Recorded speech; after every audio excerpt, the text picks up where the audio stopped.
Oke guys, di video kali ini kita akan ngebahas satu lagi nih kasus yang jadi viral di kalangan netizen belakangan ini, yaitu kasus terbunuhnya seorang mahasiswa UI jurusan sastra Rusia yang bernama Muhammad Naufal Zidan, ya, atau mungkin lebih dikenal sebagai Zidan. Uh,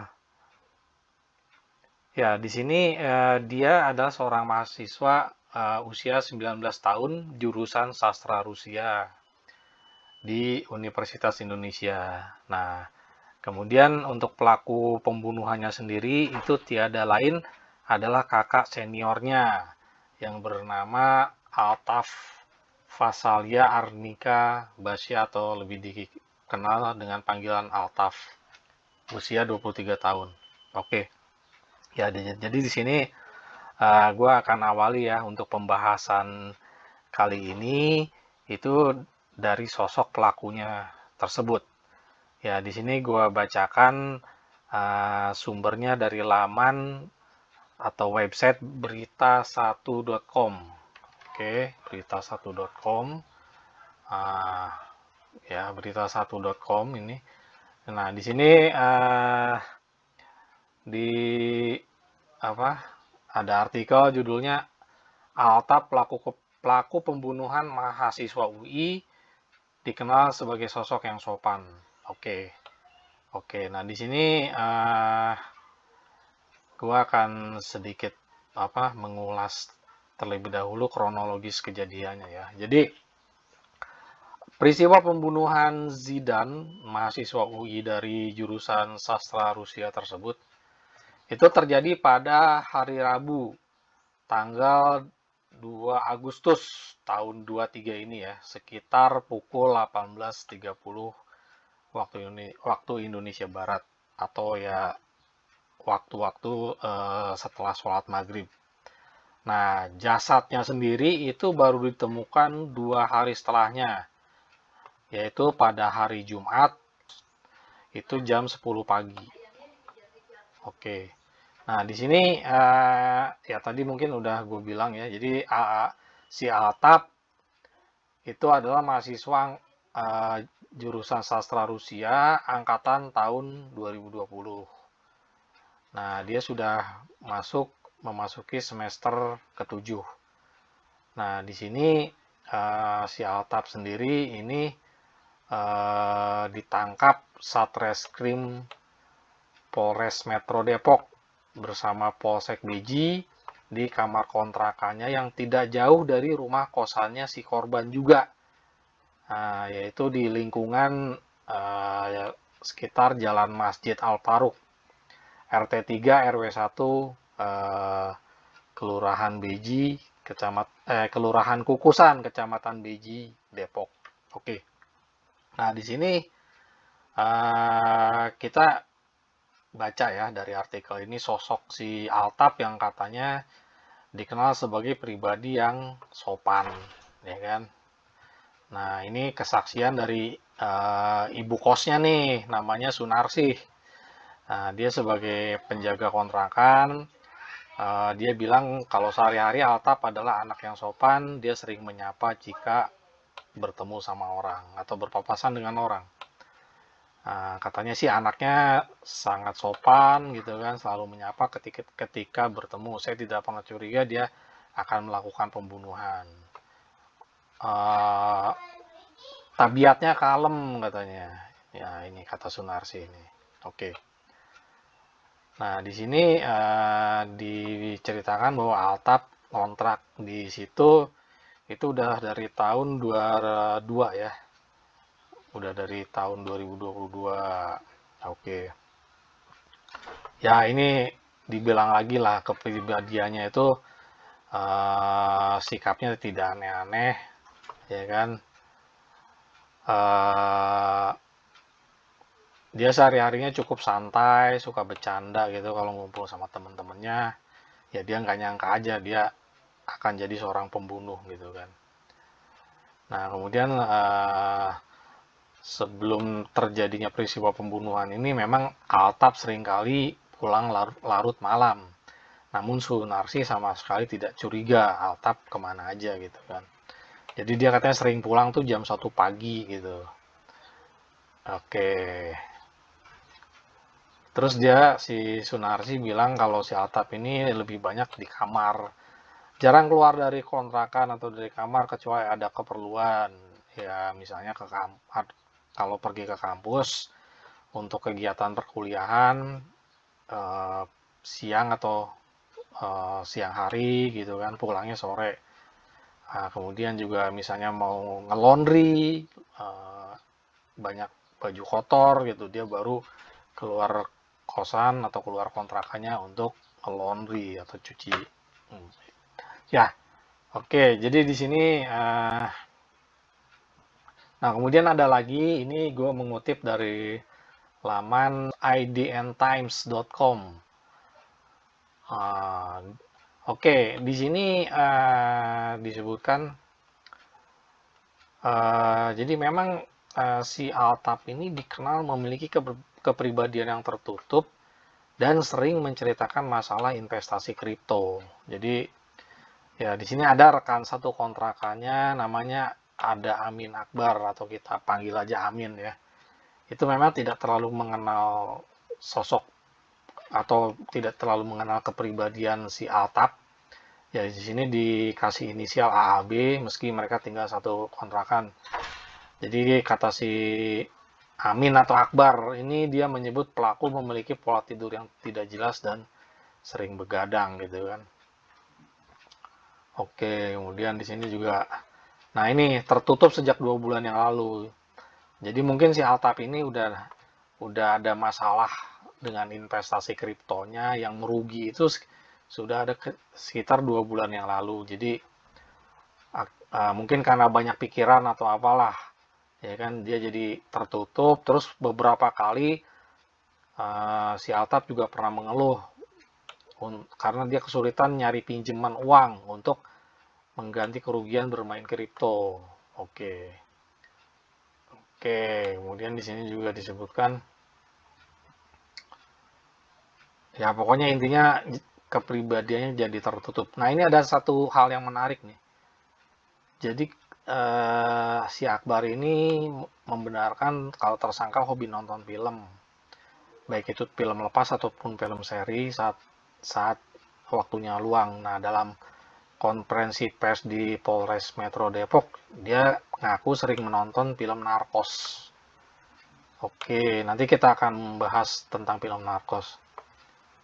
Nah, dia juga pernah minta bantuan orang tua untuk bayar utang. Tapi mungkin karena dia terlalu sering lah ya minta duit dari orang tua untuk uh, ngelunasin utangnya, jadi dia malu, lama-lama malu gitu, nggak enak lah minta terus kan.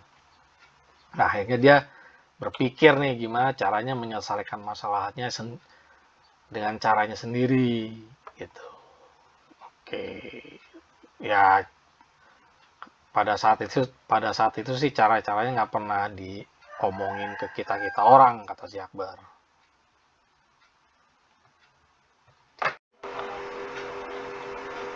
Ya di sini bisa kita lihat ini ada fotonya Akbar ya, teman satu kontrakan dengan tersangka pembunuhan yang namanya Altaf tersebut, saat ditemui wartawan di kontrakannya di kawasan Kukusan Depok.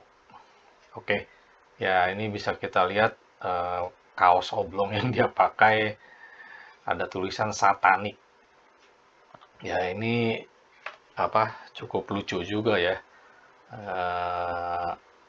Jangan-jangan satu kontrakan ini adalah para pemuja setan semua, termasuk si Altaf sang pembunuh. Ya, cukup lucu juga sih guys. Oke guys, nah di sini kita akan ngebahas sedikit ya tentang film seri Narcos. Ya di sini gue dari hasil pencarian Google ini mendapatkan beberapa penjelasan mengenai film seri Narcos. Jadi Narcos ini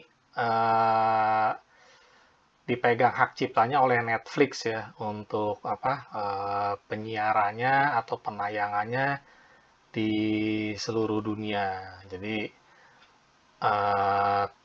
ya ada beberapa sumber. Kalau orang mau nonton film ini bisa beli DVD-nya gitu kan, nyari DVD film serinya atau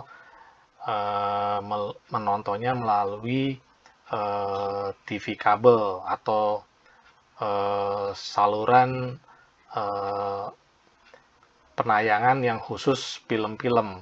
Ya, ini Netflix ya. Jadi di sini diceritakan mengenai sinopsisnya. Jadi Narcos itu menceritakan tentang kebangkitan perdagangan kokain di negara Kolombia. Ya, di sini alur ceritanya itu begitu menegangkan ya, mengisahkan tentang kejadian-kejadian nyata atau real life stories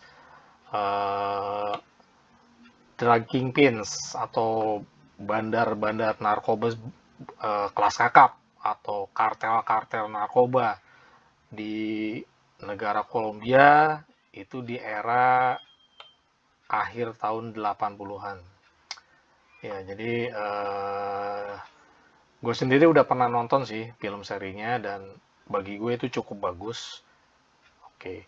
Ya, di sini kalau kita lihat, nah ini lebih menyorot mengenai sepak terjangnya Pablo Escobar. Ya, dia adalah seorang bandar narkoba selevel kartel yang sangat terkenal sekali. Ya, ini ya bisa kita lihat fotonya Pablo Escobar. Oke, nah ini juga ada yang menarik nih. Jadi kalau gue searching pakai kata kunci narkos di pencarian Google, nah ini hari-hari belakangan ini pasti muncul juga nih top stories ya kan mengenai pembunuhan mahasiswa UI yang dilakukan oleh si Altaf tadi. Ini kita lihat aja judul-judulnya dari Detik News. Kakak tingkat pembunuh mahasiswa UI terinspirasi serial Narcos. Oke. Kemudian juga ada nih dari Jawa Pos. Sinopsis film Narcos yang menjadi inspirasi mahasiswa UI Altaf membunuh rekannya. Kemudian ada nih dari Tribun Jateng. Pengakuan mahasiswa UI yang terinspirasi film Narcos dari Netflix sebelum bunuh temannya sendiri. Ya, seperti itu guys ya.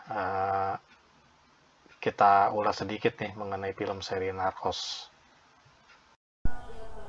Oke guys, seperti yang tadi gue bilang, gue sendiri udah pernah nonton film seri Narcos ya. Jadi waktu itu gue pernah beli DVD-nya. Kalau nggak salah, gue lupa sih tahun persisnya tahun berapa, tapi sebelum masa pandemi. Nah ini pengen gue kasih lihat nih cover DVD-nya ya. Narcos ini yang season pertama nih, Narcos first season. Oke, nah ini ada dua keping DVD.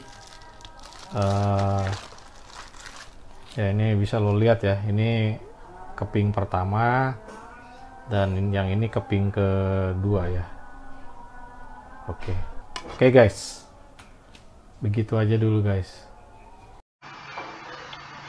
Guys, ini gue lanjutkan kembali narasi gue.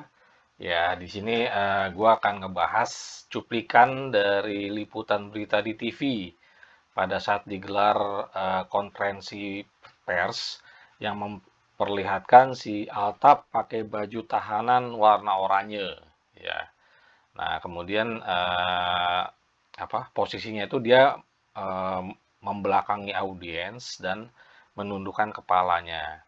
Nah, ditanya tentang kerugiannya bermain kripto, Dia bilang kalau dia rugi sampai dengan 80 juta rupiah. Nah, kemudian mengenai hutangnya, dia bilang hutangnya ada mencapai 15 juta rupiah, yaitu ke pinjol atau pinjaman online dan ke beberapa temannya yang lain.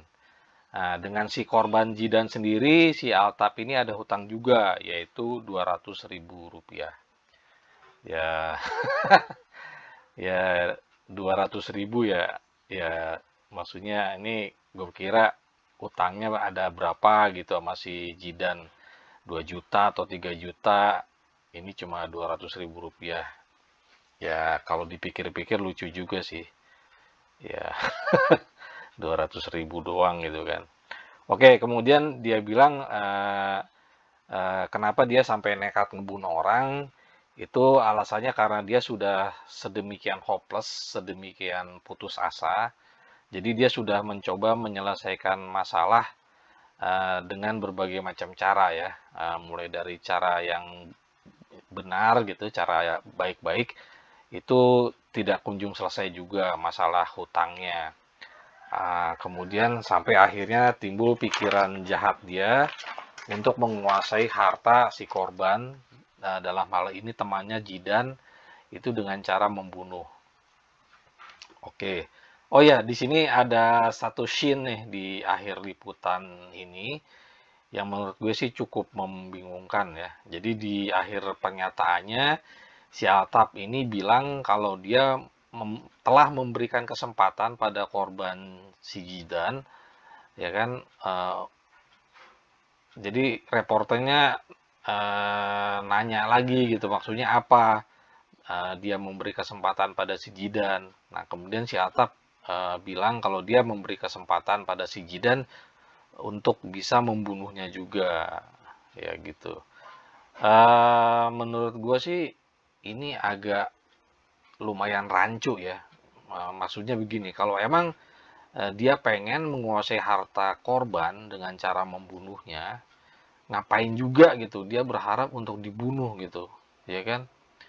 Ya percuma juga, percuma dong kalau kalau sampai dia dibunuh juga, ngapain dia capek-capek mempelajari cara membunuh lewat nonton film narkos gitu. Ya kalau dipikir-pikir lucu juga ya guys ya. Ya. Oke guys, tanpa berpanjang kata lagi, mari kita simak videonya.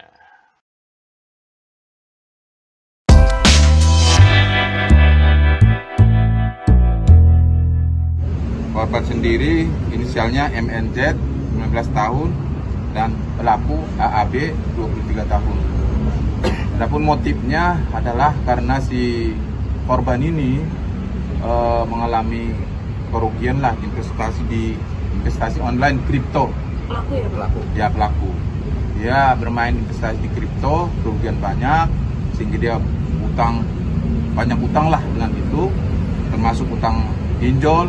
Bahkan ke korban pun sempat dia minjam uang, tapi tidak dikembalikan. Nah, karena dia didesak oleh utang itu, sehingga dia terpikir bahwa barang-barang untuk menguasai barang-barang si korban untuk menyelesaikan utangnya. Lalu pada hari Rabu itu pulang kuliah, karena memang antara korban dan pelaku udah berteman, dia datang ke kosannya si pelaku. Disitulah terjadi peristiwa ini. Berapa sebenarnya utangmu itu, yang itu berapa totalnya? Utang saya cuma 15 juta Pak. Total kerugian saya ada 80 juta di aset kripto saya Pak. Oh, 15 juta pasti ke pinjol. Kerugianmu 80 juta. Ya. Utangmu 15 juta. 15 juta ke pinjol dan ke teman-teman Pak. Nah, termasuk kepada korban. Korban sudah selesai Pak utang. Berapa utangmu kepada korban sebelumnya? 200.000 Pak. 200.000. Sudah kamu bayar? Sudah Pak. Sudah. Coba minta ke orang tua. Sudah Bang. Nah, terus apa kata orang tua? Orang tua bantu Bang. Cuman saya berusaha untuk menyelesaikan masalah sendiri Bang. Karena mungkin udah sering belum minta ya? Bukan Pak. Sekarang saya tidak enak Pak. Oh, tidak enak. Tidak mau. Kepikiran ngebunuh gimana? Kenapa, Altaf? Saya udah hopeless Kak. Saya udah nggak nemu jalan yang terang untuk menyelesaikan masalah saya sendiri. Saya mencoba untuk menyelesaikan masalah saya sendiri. dengan berbagai cara, dari cara-cara yang benar sampai terakhir ini yang merugikan banyak orang. Ada penyesalan nggak sih? Ada yang mau diungkapin nggak ke keluarga korban? Saya Altaf Fasali Anika Basya, kakak tingkat dari almarhum Muhammad Noval Zidan, ingin meminta maaf sebesar-besarnya kepada ibu korban, bapak korban, keluarga korban, kerabat-kerabat korban, teman-teman, pihak-pihak yang dirugikan, dan semua orang yang sudah saya kecewakan. Saya akan menjalankan hukuman dan menerima konsekuensinya dengan kooperatif. Saya tidak ada masalah dengan korban, Mbak.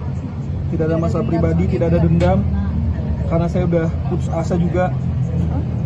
Itu rencana baru muncul pas saya nganterin pulang di hari Rabu sebelum kejadian. Bagian pembunuhan dari YouTube sudah dari lama, Kak? Saya dari nonton film, Kak.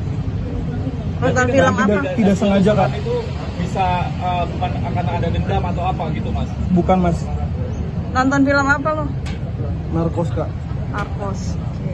Tusuk 10 kali buat mastiin dia meninggal atau gimana? Saya nggak ngitung, Kak. Karena korban juga sempat melawan dan saya udah memberikan kesempatan untuk korban biar melawan saya, Kak. Biar hari itu selesai semua berdua. Maksudnya gimana? Memberi kesempatan? Itu, Kak. Maksudnya gimana? Saya beri kesempatan untuk korban untuk bunuh saya juga, Pak.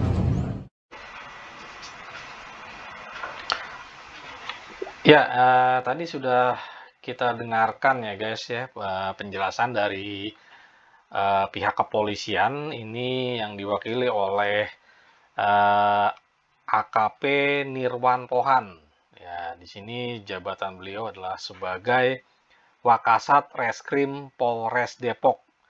Ya, jadi dalam acara konferensi pers tersebut mengenai kasus pembunuhan mahasiswa UI disebutkan bahwa Altaf mengalami kerugian yang sangat besar akibat bermain investasi kripto. Nah, di sini gue juga akan melansir dari beberapa sumber berita, diantaranya adalah laman kompas.com. Ya. Oke, jadi di sini di kompas.com ini ada satu artikel berita ya. Ya, ini bisa kita baca aja ya guys ya. Oke. Nah, jadi ada salah satu teman kontrakannya itu dia cerita si Altaf ini memang pernah mengalami kerugian kripto yang nominalnya sangat besar, 80 juta rupiah. Ya, ini ada namanya Akbar ini. Nah, itu si Akbar juga bilang kalau Altaf itu kenapa mengalami kerugian yang sangat besar karena dia terlalu sering dalam main kripto atau dalam trading itu salah menebak harga. Ya, jadi penyebab kerugian kriptonya itu disebabkan karena tebak-tebakan. Ya, tebak-tebakan. Jadi kan dalam main kripto itu dia harus main tebak-tebakan kapan naik, kapan turun, kapan harus sell, kapan harus buy gitu kan. Ya mungkin yang udah biasa trading forex ya ngerti lah cara mainnya gimana. Ya kurang lebih seperti itulah, makanya si Altaf ini banyak kehilangan uang saat trading kripto. Oke. Ya, bahkan disebutkan karena kerugiannya itu si Altaf kesulitan membayar biaya kosan atau biaya kontrakan yang ditanggung bareng-bareng sama temennya gitu kan.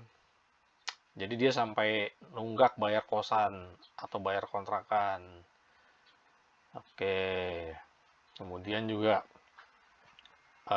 disebutkan di sini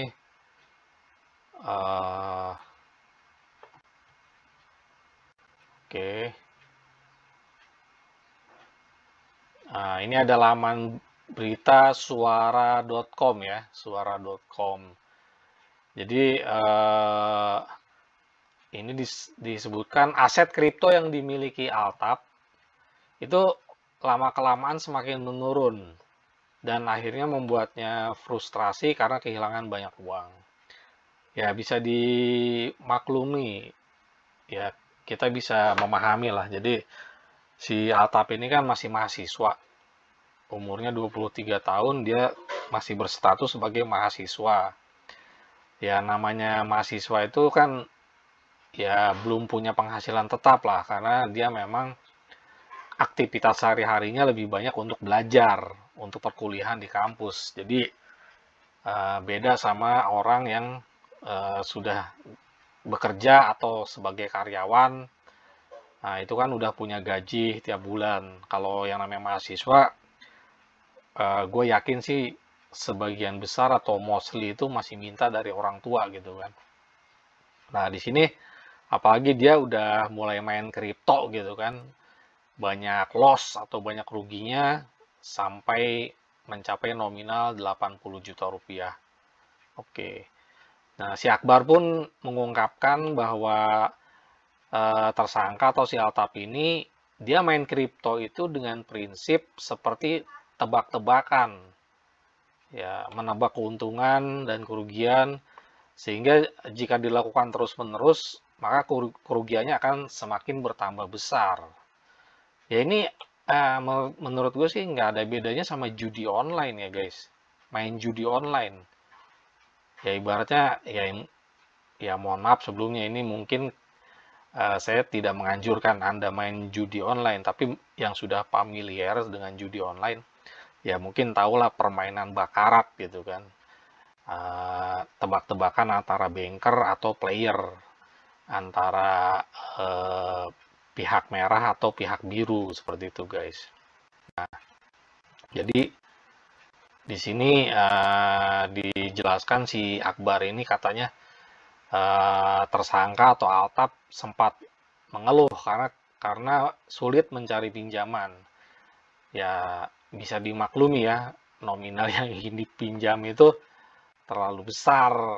Ya ya kita tahulah hari gini gitu kan, jangankan minjem ya katakan saja sejuta, minjem 100.000 atau bahkan 50.000 pun sama teman itu banyak yang beralasan lagi nggak ada duit gitu kan, apalagi minjem sampai jutaan atau puluhan juta bahkan. Oke, kemudian di sini dijelaskan bahwa kerugian atas kripto ini memang menjadi salah satu pertimbangan banyak orang untuk menghindari permainan atau investasi yang sifatnya masih gambling. Ya, memang ya tadi kan udah gue jelaskan, nggak jauh beda sama judi online guys, gambling.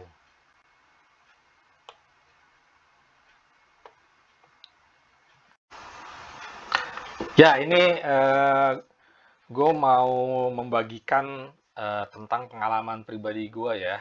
Jadi gue sendiri itu pernah juga mengalami bermain investasi kripto yang ternyata adalah scam.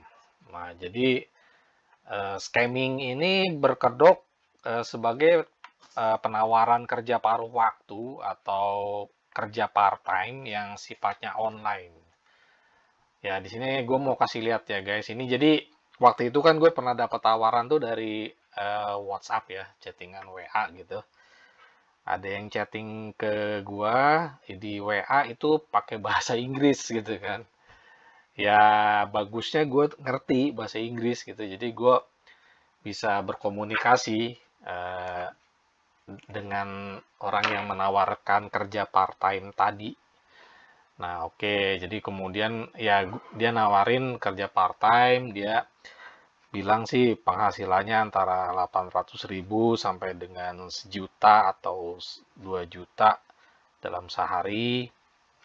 Nah, ya waktu itu gue respon, ya saya tertarik gitu kan. Oke, kemudian dia mengundang gue untuk masuk ke dalam sebuah grup Telegram. Nah, itu gue masuk ke grup Telegram tersebut, itu ada resepsionis, jadi disebutnya admin grupnya itu resepsionis, itu namanya Helena. Mana? Nah, ini Helena nih. Ini foto profilnya seperti ini, guys. Oke, ya, foto profilnya seperti ini ya, guys ya. Helena. Oke. Oke, Helena. Nah, ini nama grupnya itu 818 Future Mediatrix Group. Ya, mungkin yang waktu itu gue sempat masuki nama grupnya seperti itu. Tapi mungkin orang lain yang pernah ditawari hal sama seperti gue, grupnya beda lagi gitu. Nah, kalau grupnya gue namanya 818 Future Mediatrix. Mungkin ada yang lain juga, nama grupnya beda lagi. Tapi emang rata-rata sih lewat apa Telegram dia biasanya, grup Telegram. Oke, jadi nah yang udah sering gue lihat di beberapa video YouTube itu mengerjakan tugas untuk like dan subscribe channel-channel YouTube tertentu. Nah, ini gue kasih lihat nih.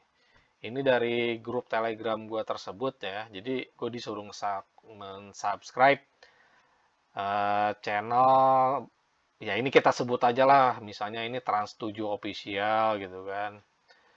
Oke, nah ini setiap kali kita subscribe, kita disuruh screenshot, terus dikasih nomor F10 misalnya. Ini ada juga nih, channel apa ini, Parisian Plug. Oh bukan, ini channel iklannya. Ini iklannya ini. Ya ini, ya contohnya inilah, ini channel kita subscribe, kita kasih screenshot, terus kita tulis nomornya di situ. Itu ada beberapa misi, biasanya dalam satu hari mensubscribe beberapa channel YouTube. Misalnya misi pertama channel YouTube A, misi kedua channel YouTube B gitu kan. Nah, seperti itulah. Dan setiap kali kita sudah selesai subscribe, biasanya dikasih komisi. Ya, kalau misalnya kita rajin, ya 10.000 per subscribe gitu kan. Kalau misalnya ada yang kelewat 1, kelewat 2, dikurangi jadi 8.000 gitu kan. Ya, seperti itulah. Nah, ini kan gue udah masuk nih ke dalam grup Future Mediatrix tersebut. Nah, ini ada beberapa momen di mana kita dapat misinya itu bukan subscribe channel YouTube, tapi disuruh trading. Nah, ini tradingnya ini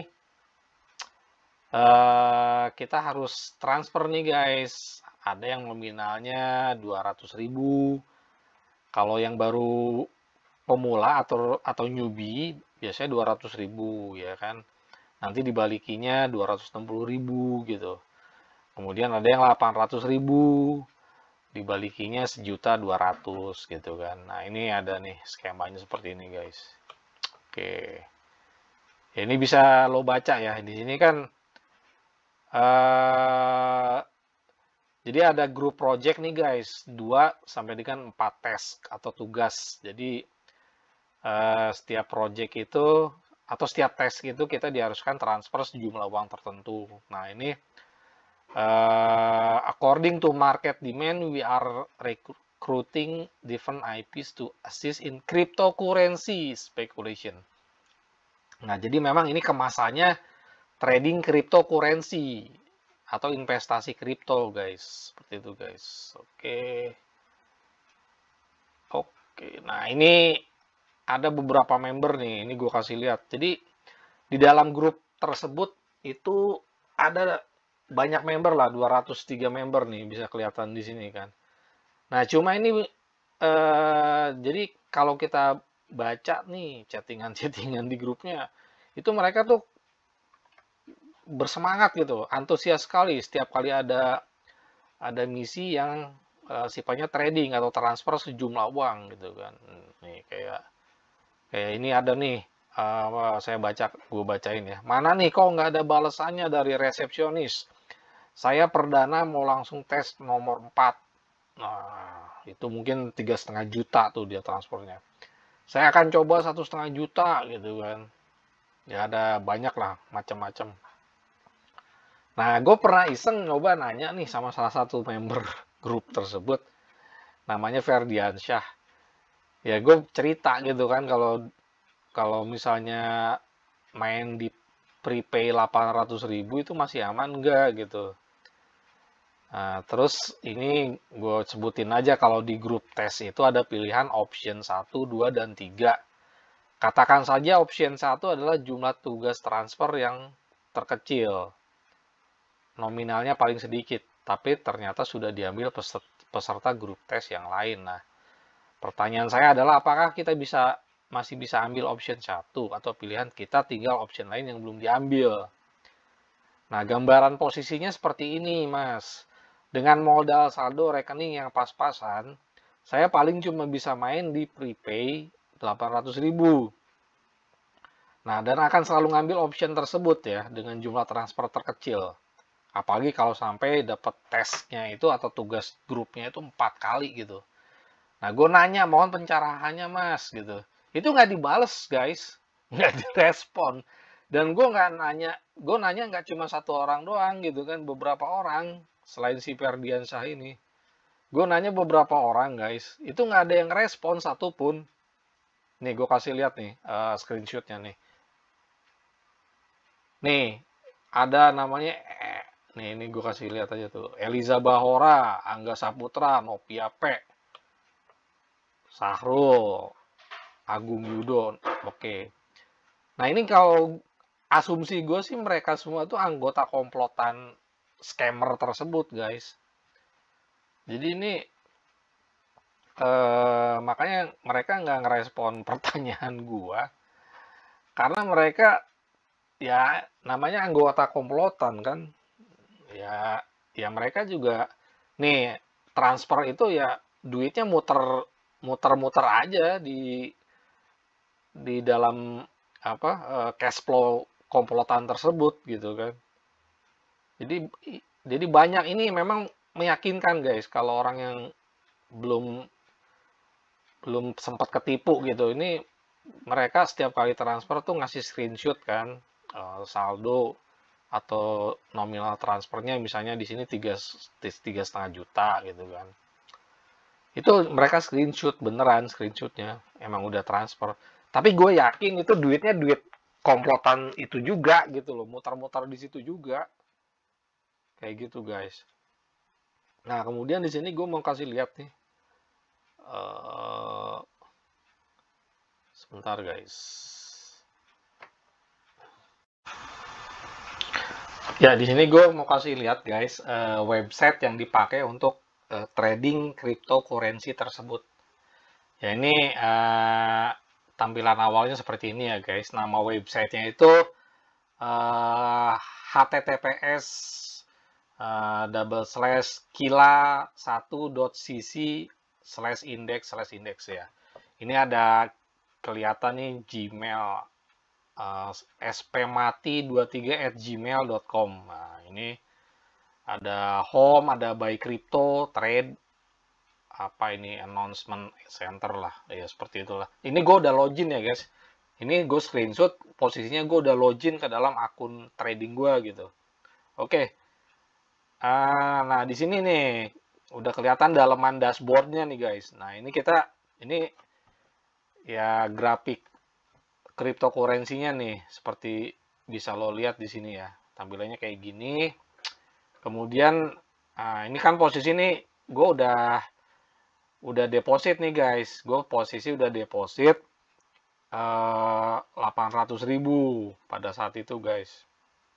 Nah, jadi di sini gue dikasih arahan untuk mengklik tombol ini kelihatan, bisa dilihat nih ada tulisan 180 S atau dolar 45%. Kemudian gue suruh ngeklik ini.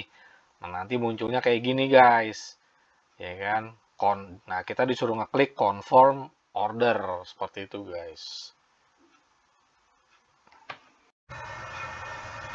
Ya, ini gue mau kasih lihat, guys, history chattingan gue di grup Telegram tersebut ya. Oke, jadi pada saat itu gue sudah melakukan deposit dan akan trading, gue dikasih seorang mentor. Mereka menyebutnya mentor ini untuk membimbing kita trading. Pada saat itu namanya Bayu Putra Karisma. Nah, ini bisa lo lihat ya, namanya Bayu Putra Karisma. Ini foto profilnya, guys. Ya, gue yakin ini bukan foto yang sebenarnya sih. Ya, biasalah, mereka itu umumnya anonim. Nah, ini bisa lo lihat username-nya aja, namanya Martin Hellscott 11, guys. Seperti itu. Oke, ini bisa lo lihat ya dari history chat-nya nih. Gue scroll nih. Nah, ini kan tadi tampilannya.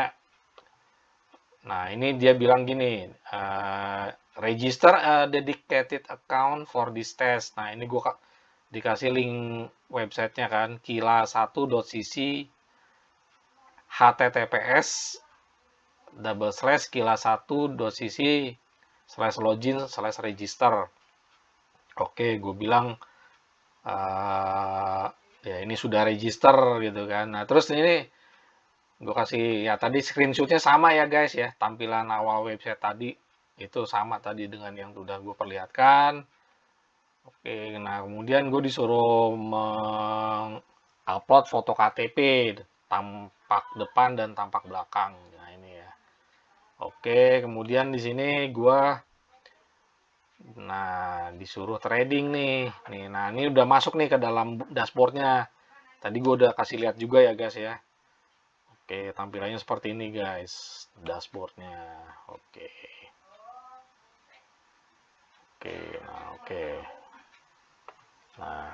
Nah, kemudian ini selain yang namanya Bayu Putra Karisma, ada juga orang India nih guys. Namanya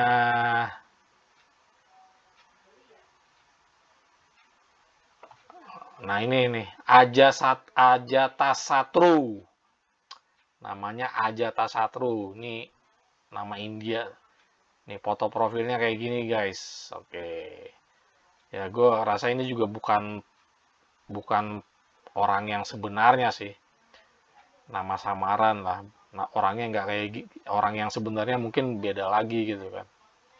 Ya kalau menurut gue sih ini mereka juga korban guys. Jadi ya kita udah banyak dengar beritanya atau ceritanya lah. Jadi pusatnya scammer online dan judi online itu di negara Kamboja. Jadi mereka dipekerjakan tuh sebagai budak belian, layaknya budak belian atau cyber slave di negara Kamboja tersebut guys.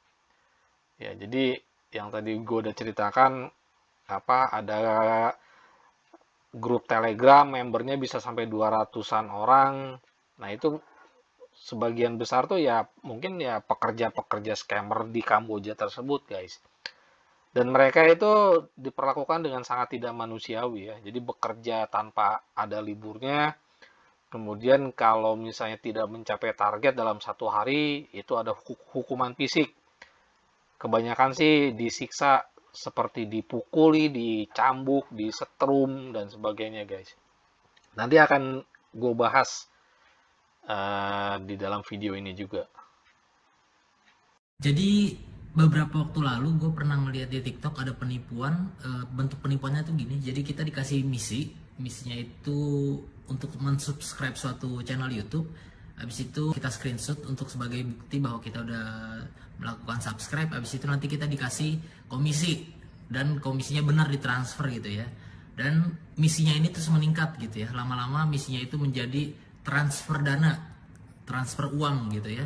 Dan disinilah mulai terjadi penipuan. Misalkan kita transfer 200.000, terus nanti bakal dibalikin 260.000. Berarti udah untung 60.000 gitu ya. Jadi makin gede kita transfer, makin gede keuntungannya, intinya gitu. Nah, itu gue hanya denger atau menonton doang dari TikTok, dan barusan terjadi sama gue. Ini buktinya. Jadi nomor pelakunya yang ini guys ya, yang 167. Nah, gue nggak tahu apakah ini pelakunya atau dia juga ikut tertipu atau gimana, tapi intinya gue dapetnya dari dia nih ya. Terus di sini dia nawarin nih, boleh nggak gue nge-share job freelance gitu ya. Terus ya gue okein aja gitu. Nah, intinya di sini dia bakal nyuruh untuk subscribe kayak gini guys. Contohnya di sini Indra iTech Live, kita subscribe, habis itu kita screenshot, kita kirim balik ke dia sebagai bukti.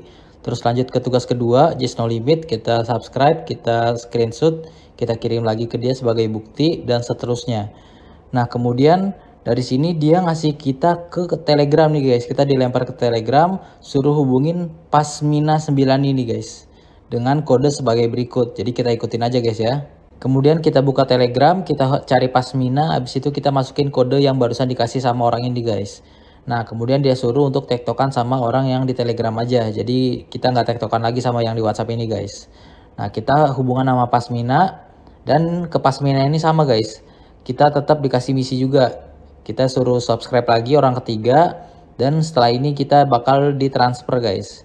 Nah, di sini dia udah minta data diri kita guys, supaya mereka bisa kirim duitnya ke kita. Jadi dia minta umur, nomor WhatsApp, tempat tinggal, pekerjaan, terus nama bank, terus nomor rekening kita. Jadi kita isi aja, nanti ditransfer guys. Dan setelah dicek ternyata bener, di situ udah ditransfer. Nah, ini bikin orang bakal percaya bahwa oh iya nih bener nih gitu. Tapi karena kita udah belajar di TikTok sebelumnya, jadi kita harus lebih waspada guys ya. Kita kembali ke Telegram. Nah, kita balas nih, oke, dan thanks gitu ya. Kita udah cek, langsung kita balas. Nah, jadi dia masukin kita ke grup nih guys. Nah, grupnya itu ini nih, H1012.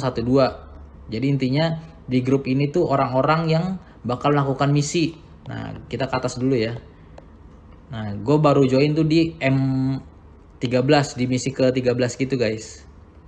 Nah, pokoknya suruh ngechat nih di misi 14, suruh subscribe Melina Ricardo, kita ikutin aja gitu ya. Terus lama-lama kok misinya berubah nih. Di misi 17 itu kalau kalian lihat di bagian bawah sini, ini pakai bahasa Inggris tapi intinya adalah kita deposit dulu, nanti setelah deposit langsung dibalikin gitu ya. Jadi kita transfer ke dia dulu, nanti setelah transfer kita langsung dibalikin duitnya gitu. Nah, di sini terlihat nih, transfer 200.000 dibalikinnya 260.000, berarti kita untung 60.000. Terus kalau misalkan kita transfer 600.000 dibalikin 780.000, berarti kita untung 180.000, dan seterusnya gitu. Nah, terus ada nih yang bilang nih, I will do 1 juta gitu, 1 juta rupiah. Ada yang bilang 200k, 600k gitu ya. Ini entah komplotan mereka juga atau orang yang bener-bener ketipu, gue juga nggak tahu ya. Tapi intinya ditransfer, ada buktinya tuh, ada buktinya. Tapi karena kita udah belajar, jadi kita nggak ngelakuin ya guys ya. Nah, mereka semua ngelakuin nih. Bahkan ada tanggalnya tuh, tanggal 17. Mungkin berarti bener nih ya. Terus karena kita udah belajar, jadi kita nggak ngelakuin ini ya. Kita hanya cukup tahu aja, dan akhirnya di sini di-share gitu. Tapi untuk transfer di awal itu bener, ditransfer sebesar 30.000 doang di awal. Tapi gue nggak bakal ngelakuin untuk transfer yang kedua ini, misi nomor 17 ini nggak gue lakuin gitu ya. Yang transfer kayak gini-gini gue nggak lakuin, karena kemarin kan udah lihat sampai 12 juta. No, 12 juta dapatnya 15.600.000, berarti untungnya sampai 3.600.000. Siapa yang nggak tertarik coba guys? Tapi hati-hati guys ya, jangan sampai kalian ketipu guys. Ini kita laporin aja untuk jaga-jaga.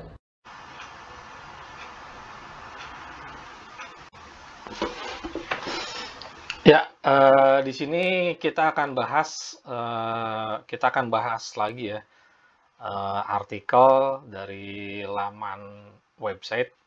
Kali ini gue akan ambil dari kompas.com. Oke. Ya, di sini ada artikel berjudul penipuan jaringan internasional berkedok kerja paruh waktu. Nah, diduga baru beroperasi dari awal tahun 23 ini guys. Oke, nah sekarang kita bacakan artikelnya. Nah, di sini modusnya ya ini awal cara kerjanya ya. Jadi si pelaku ini membentuk jaringan untuk merekrut orang yang membuat buku tabungan, ya buku rekening lah, dan kartu ATM. Nah, kemudian buku tabungan dan buku rekening yang sudah jadi, kartu ATM yang sudah jadi, itu dia bawa ke negara Kamboja, guys. Nah, ini. Jadi buku tabungan ATM yang telah dibuat tersebut langsung dibawa ke negara Kamboja, gitu kan. Oke.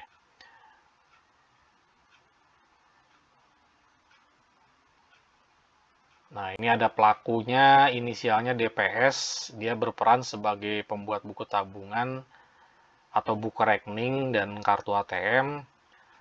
Nah, dia juga merekrut ada orang inisialnya DPP sebagai salah satu pemilik rekening tabungan tersebut. Dan untuk pelaku inisial WW, ia berperan sebagai pembuat situs yang digunakan untuk scamming atau penipuan. Nah, jadi di sini buku rekening tabungan dan ATM-nya dibawa ke Kamboja.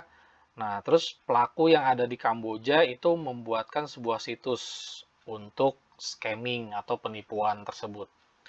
Nah, jadi orang-orang yang mengklik situs itu akan langsung masuk atau akan langsung terhubung ke dalam sebuah grup WhatsApp yang berkedok pekerjaan paruh waktu. Ya, ini mungkin yang sering kita dengar saat ini ya. Ada berbagai macam situs. Ya, biasanya sih gue sering lihatnya ada di Instagram gitu kan. Atau di TikTok gitu kan. Atau ada juga yang langsung japri ke WA kita, ke WhatsApp kita untuk menawarkan kerja paruh waktu online. Nah, biasanya dijanjiin penghasilan antara 800.000 sampai dengan 1 juta per harinya. Seperti itu, guys. Ya, ini ditawarkan sebuah tugas dan disuruh menyetor uang dalam nominal yang telah ditentukan. Oke, ya, modus operandinya atau cara kerjanya ya kurang lebih seperti itulah. Nah, jadi ini dia mainin psikologis masyarakat Indonesia nih.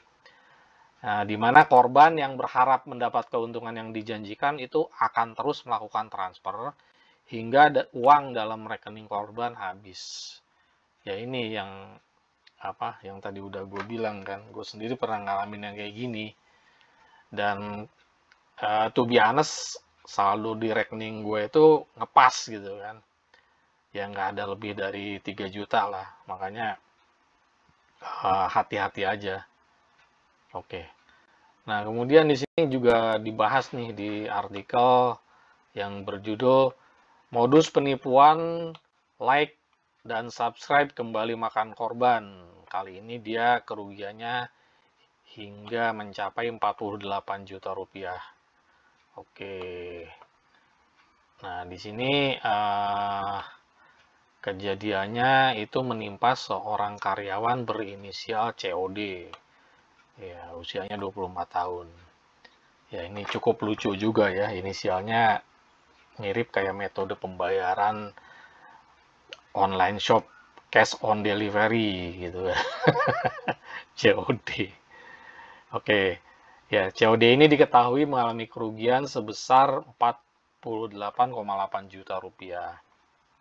Nah, jadi dia sudah bikin BAP laporan kepolisian itu langsung ke Polda Metro Jaya ya pada hari Rabu tanggal 21 Juni tahun 2023 ini. Nah, ini modusnya sama guys. Jadi awalnya dia dihubungi melalui WhatsApp ya. Nomor yang terteranya ini nih bisa kalian lihat. Itu di hari Minggu tanggal 18 Juni. Nah, kemudian dalam chattingannya ini si COD ditawarin ya, jadi untuk bekerja freelance atau bekerja secara paruh waktu yang tugasnya itu hanyalah like dan mensubscribe channel YouTube dengan janji imbalan sejumlah uang tertentu. Jadi ya ini misi kan. Jadi dia disuruh menjalankan misi katanya, mengerjakan tugas like dan subscribe dari channel video YouTube. Nah, jadi ini ada beberapa korban ya, tidak hanya si COD tadi, korban dengan modus operandi yang sama yaitu subscribe channel YouTube ini juga pernah terjadi di Depok dan kepolisian dalam hal ini Polres Depok itu sudah menerima 6 laporan terkait penipuan dengan modus yang sama seperti itu guys. Nah di sini, ini dijelaskan juga nih, menjaring korban. Jadi modusnya tuh ya hampir sama gitu kan. Awal mulanya korban dihubungi via WA, kemudian dimasukkan ke dalam grup Telegram. Nah di sini para korban akan diminta mengerjakan tugas ya sama lah yang tadi udah gue jelaskan ya, kurang lebih cara kerjanya sama. Nah, korban ditawari upah 500.000 sampai 1,4 juta per hari. Ya, iming-iming janjinya seperti itu, guys. Nah, ini ada yang menarik nih. Setelah menyelesaikan tugas tertentu, COD mulai dapat keuntungan. Oke. Nah, tak terasa korban masuk tugas keempat. Nah, ini yang tadi udah gue bahas di grup Telegram yang tadi gue kasih screenshotnya. Ada beberapa tugas, 2 tugas sampai dengan 4 tugas. Nah, ini masuk tugas keempat. Nah, biasa. Jadi semakin dari tugas kedua, kemudian tugas ketiga sampai dengan tugas keempat itu jumlah uang yang harus ditransfer biasanya akan semakin besar. Nah, jadi korban ini diiming-imingi nih untuk transfer gitu kan, jumlah uangnya semakin besar, tapi dengan keuntungan yang juga semakin banyak. Jadi diiming-imingi janji seperti itu guys, ya kan. Nah, di sini COD diminta membayar deposit dengan angka yang semakin bertambah, bahkan hingga sampai 44 juta rupiah. Nah, lama-lama COD merasa tidak sanggup lagi membayar untuk depositnya, ya kan. Jadi di misi terakhir ini dia tidak sanggup membayar, dia cuma bisa bayar sampai 25 juta gitu kan. Ya intinya dia rugi sampai 48 juta rupiah guys. Oke guys, jadi ini juga tidak hanya di Indonesia guys, korban scamming ini. Para sindikat komplotan scammer ini juga menyasar warga negara Indonesia yang tinggal di luar negeri. Ya di sini bisa dilihat ya di berita ini dari laman berita1.com. Nah, ini korban penipuannya itu ternyata tidak hanya yang tinggal di Indonesia guys, tapi WNI yang berada di luar negeri. Ya, seperti misalnya di Korea Selatan, Jepang, dan Australia, bahkan sampai ke Australia pun. Ini ada juga yang jadi korbannya guys, seperti itu. Jadi, ya ini memang ya sepertinya asumsi gue ya, ini sepertinya si komplotan scammer ini memang khusus mentargetkan warga negara Indonesia saja guys. Jadi, dan ini pusatnya tiada lain itu di negara Kamboja, ya kan. Semuanya operasionalnya itu dari negara Kamboja guys.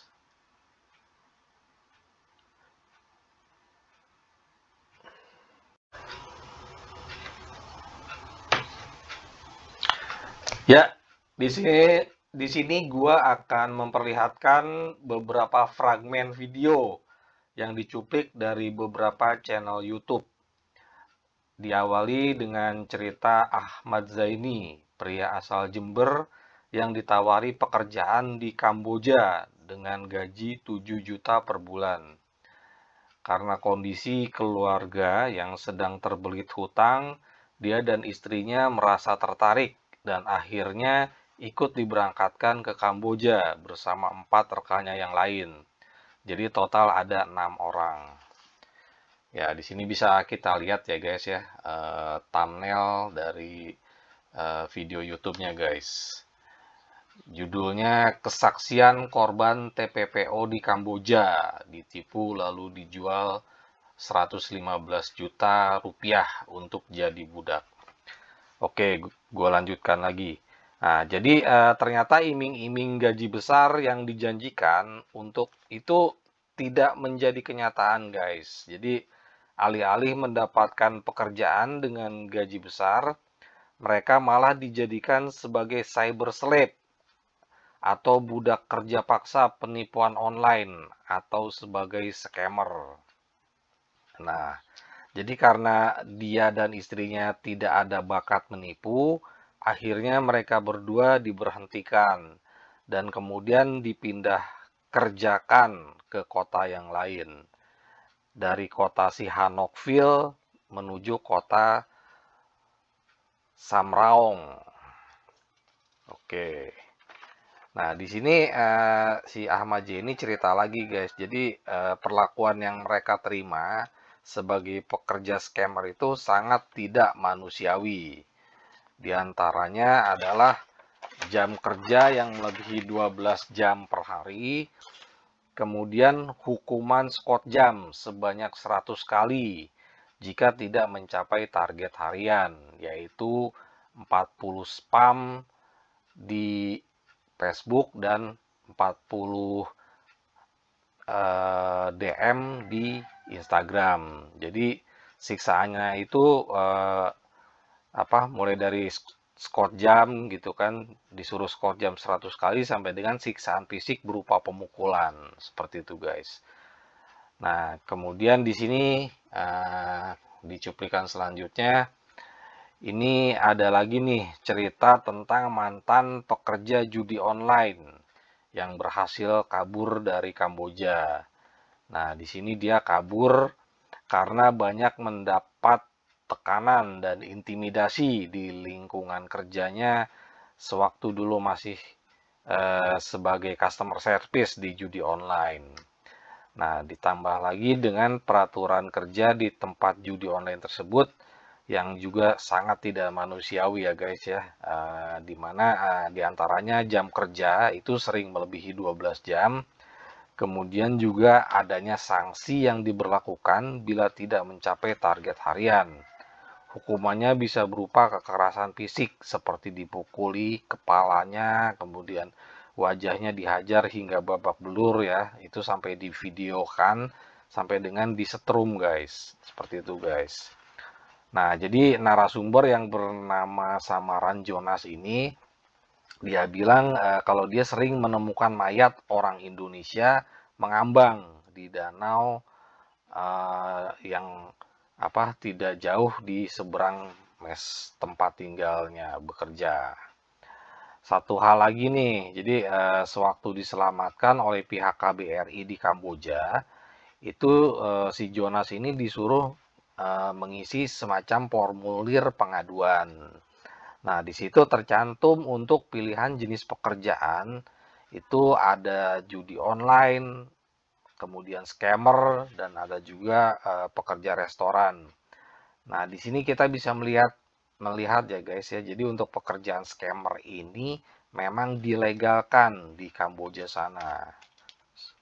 Oke, nah kemudian ada cuplikan video terakhir nih yang menceritakan seorang wanita asal Medan. Ya, ini kita lanjut ya guys ya. Nah, di sini menceritakan seorang wanita asal Medan bernama Ingrid Purba. Nah, dia jadi korban penipuan scammer asal Kamboja, guys. Nah, ya mungkin tadi udah banyak gue bahas ya. Jadi penipuan scammer ini berkedok tawaran kerja paruh waktu. Nah, kerugian yang dia alami jumlahnya cukup fantastis, mencapai 200 juta rupiah. Ya, di sini juga bisa kita lihat ya guys ya. Jadi si Ingrid Purba ini juga merupakan penipuan korban investasi kripto. Jadi pekerjaan paruh waktu itu ada unsur investasi kriptonya guys. Sama seperti mahasiswa UI yang membunuh yang telah kita bahas tadi yang namanya Altab Arnika Basya. Oke guys, kita langsung saksikan aja cuplikan-cuplikan videonya. Saya harus sekot jam. Oh, berapa kali sekot jam? 100 kali 100 kali. sekot jam. Tapi makan, minum dikasih, Dikasih. istirahat dikasih, tidur. Iya. Ya pas pulang kerja itu istirahat. Oh, jadi tempat kerja sama tempat tinggal beda? Satu ruangan. Oh, satu ruangan. Ini misalkan tempat kerja, tempat tidur saya di sana. Ah. Begitu. Jadi selama 15 hari di tempat kerja pertama tidak mendapatkan korban. Tak mendapat korban. karena- Tapi digaji saya Kang di sana. Gajinya berapa? Digaji 300 saya 15 hari. 300 dolar. Dolar. Ya, 4,5 juta. Wajar lah menurut saya. Wajar. Teman-temannya Mas Jaini sama juga di tempat itu Kumpul disuruh terus. pekerjaan itu. Dari Kumpul terus antara mereka berenam itu, Iya, kumpul terus. itu ada yang dapat target. Nggak pernah ada. Enam-enamnya termasuk istri nggak dapat Nggak target. dapat. Baru teman saya itu di bulan yang baru ini. Baru ada dapat target. 15 hari di situ Nggak dapat target. tidak dapat target enam-enamnya, kemudian dipindah. Dipindah, dijual ya. Oh, statusnya udah dijual. Dijual ke perusahaan lain. Tahu berapa Mas Jaini dijual? Kurang paham, tapi nominalnya sangat besar. Jadi 300 dolar yang didapat Mas Jaini itu nggak ada apa-apanya Nggak ada mungkin ya. apa-apanya. Nggak ada apa-apanya. Akhirnya saya dijual. Nah, di tempat lama maupun tempat baru sampean itu diem di ruangan nggak pernah keluar. Iya, nggak bisa keluar. Mau keluar gedung apartemen tinggi seperti itu, pintunya cuma satu pintu di lantai 1 itu, penjaganya luar biasa, satpamnya sangat banyak. Oh, makan minum di situ. Makan minum disediain di kamar itu. Kalau minum pakai galon yang besar itu. Kalau galon air. Kalau mau makan ke lantai 1. Kita itu jam makan pagi itu jam setengah 10. Setengah 10 sampai jam 10 waktunya. Itu jam makan. Di dalam terus ya. Iya. Nggak sempat keluar gitu kena matahari nggak ya? Nggak bisa. Nggak bisa. Lebih parah ini hukumannya. parahnya? Hukumannya udah nggak digaji. Gaji nggak ada, hutang malah numpuk. Saya nggak pernah hutang ini. Hutang ke siapa? Lah nggak tahu hutang. Saya suruh nebus ini. 115 juta. Nggak, hutang apa yang disebut ini? Lah. Terbongkarnya itu saya kan gini bang. Tanggal 1 saya diberhentikan. 1 Juni. Ya, diberhentikan. Berarti kamu harus pulang. Kan iya, kalau udah berhenti. Opsinya ada 2 waktu itu untuk saya. Kamu telepon keluarga minta tebusan, atau kamu saya jual lagi ke Myanmar. Saya mau dijual ke Myanmar. Bingung saya. Saya minta waktu 1 minggu dari tanggal 1 sampai tanggal 7 Juni. Iya, minta waktu. Timbang saya dijual ke Myanmar, lebih parah nanti saya di sana.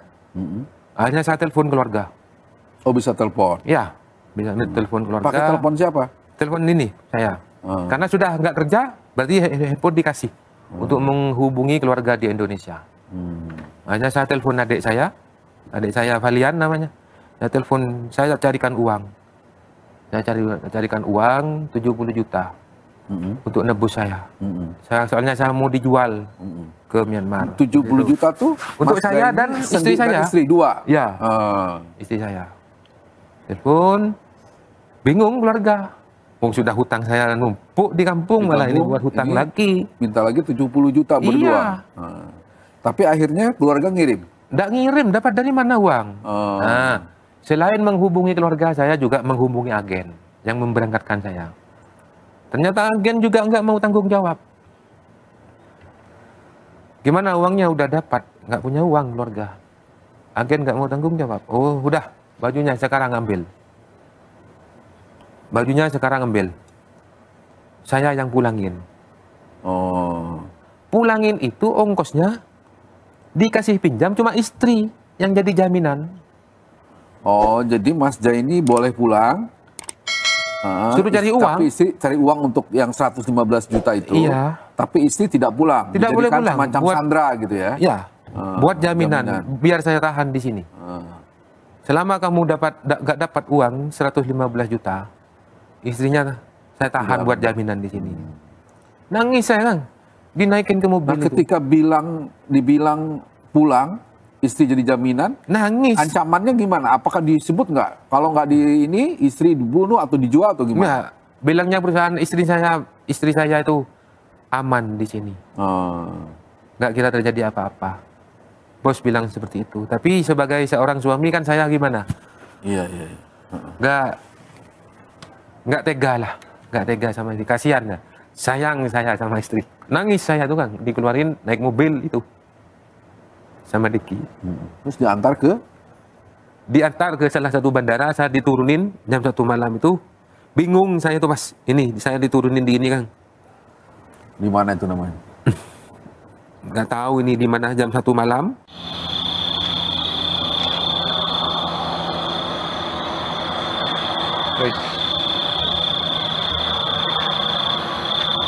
Jam 1 malam ini saya ditaruh di sini. Kondisi gelap kayak gini, sepi kayak gini. Mana baterai tinggal 2%. Ke Polda dan istri dan teman-teman akhirnya bagaimana sekarang? Sudah ada kontak lagi atau bagaimana? Kalau sama istri tiap hari masih bisa kontak, tapi jam 12 malam baru bisa kontak sama istri. Pulang kerja. Apa yang diceritakan istri sekarang? Nangis Bang.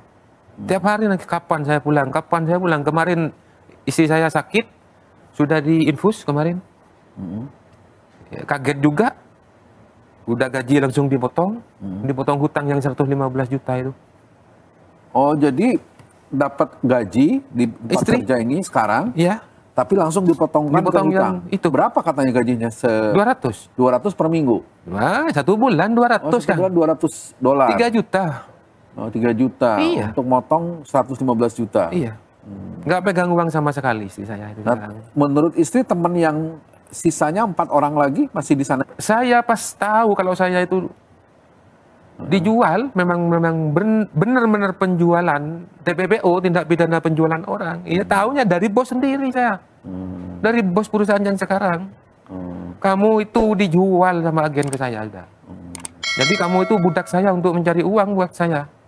Kalau kamu mau pulang, bilangnya bos, tapi kan bahasa Kamboja cuma ada translate-nya. Kalau pulang harus bayar. Kalau mau pulang harus diganti uang saya itu. Karena kamu dibeli ke agen sama sampai saya. Saat ini belum ada ya, misalnya pihak ketiga atau siapapun. Nah, saya minta tolong sama Bapak Presiden Republik Indonesia, Pak Jokowi. Pak Jokowi, minta tolong saya, Pak, untuk memulangkan segera istri saya. Istri saya sekarang sakit dan teman-teman saya itu, Pak. Kementerian Tenaga Kerja juga saya minta tolong. Bagaimana caranya untuk memulangkan istri saya? Saya nggak punya uang sejumlah itu, Pak. 115 juta nggak punya. Tambah yang 3 lagi kan, Kang?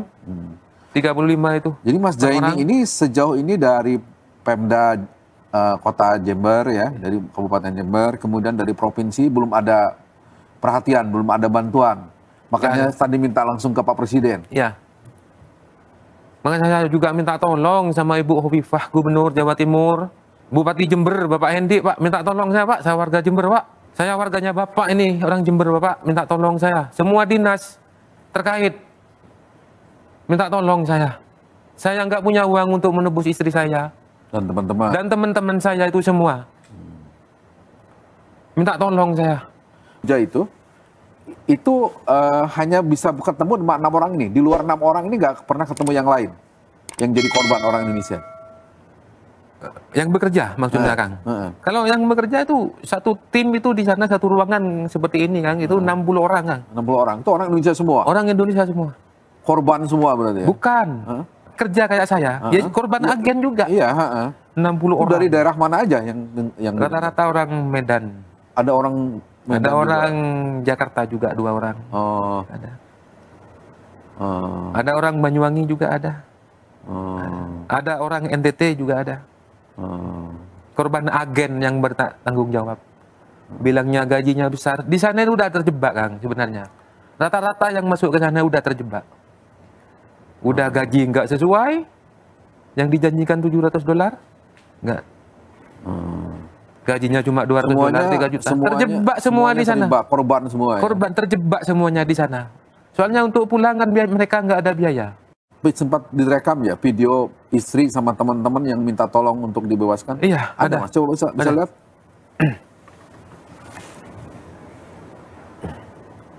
Itu jadi mereka video call, Iya. Mas rekam gitu ya? Iya. Mereka sendiri yang minta tolong ini. Berarti berempat itu semuanya sempat video call ya? Iya. Nama saya Perdana Rizky Yuniarsyah. Saya minta tolong. Saya mau pulang ke Indonesia. Saya tidak punya uang untuk menebus saya sendiri karena saya ditipu bekerja di Kamboja oleh agent saya. Saya harus pulang ke Indonesia, harus bayar uang 30 juta. Oke Mas. Mudah-mudahan tadi Oke. Berarti terakhir kapan komunikasi sama istri? Tadi malam telepon. Tadi malam sakit istri saya. Karena udah ndak kuat disuruh syukur jam tiap hari 100. Oh, karena belum nyampe target gitu. Iya. Sakit, ngedrop, diinfus juga istri saya. Nangis juga kapan dipulangin. Saya juga bingung kan. Mau bicara apa saya ke istri saya?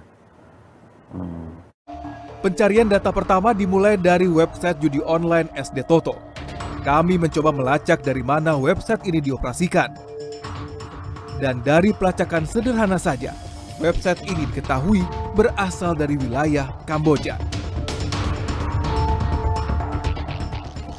Lihat akunnya itu based in Kamboja.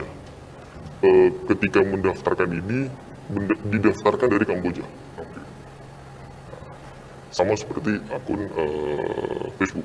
Berarti akun ini dikelola oleh admin, kita bilang seperti itu, yang berada di Kamboja dan juga di Indonesia.